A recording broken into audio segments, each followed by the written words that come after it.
ஒரு பாகுபாடான விஷயமா இருக்கார். அவர் மத்திய அரசாங்கத்தை நான் கடுமையாக எதிர்க்கிறேன் அப்படின்னு சொல்றாரே தவிர, கடுமையாக ஏதாவது மத்திய அரசாங்கத்தினுடைய திட்டத்துக்கு எதிராக ஏதாவது ஒரு போராட்டத்தை அறிவித்திருக்கிறாரா? இல்ல, அறிக்கைலாம் வெளியிட்டு தான் இருக்காரு. அறிக்கை வெளியிடுவது என்பது வந்து யாருன்னா, இப்போ வயதுல ரொம்ப மூத்த தலைவர்கள் இருக்கிறாங்க. இப்போ வாழும் தலைவர்களா நல்லகண்ணு இருக்கிறாரு, பல நெடுமாறன் இருக்கிறாரு. இப்போ வந்து மூத்த தலைவர்களில் ஒருவராக இருக்கக்கூடிய மருத்துவர் ராமதாஸ் இருக்கிறார். இவர்கள்லாம் ராமதாஸ் 86 வயதை கடந்தவர், 87 வயசு, நல்லகண்ணுக்கு 100 வயசு.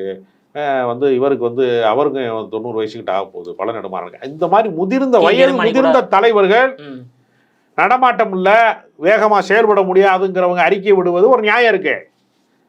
51 வயசுல உனக்கு என்ன கேட்டுன்னு நான் கேட்குறேன்.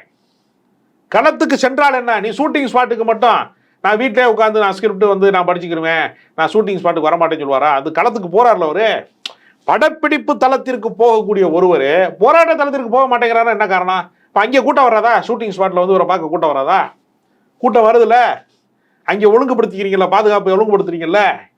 அப்போ இதை வந்து ஒரு அரசியல் கட்சி தலைவராக விஜய் வந்து என்ன செய்யணும்னா, மக்களை சந்திக்கிற ஒரு பழக்கத்தை உருவாக்கணும். போல அவர் கட்சிக்காரனே பார்க்க மாட்டேங்கிறாரு, நிர்வாகிகளை பார்க்க மாட்டேங்கிறார். அவருக்கு என்னென்னா, சினிமாவில் வெற்றி பெற்ற கதாநாயகர்களை இந்த கேரவன்னு சொல்லி ஒரு இதுக்குள்ளே அடைச்சி வச்சுருப்பாங்க.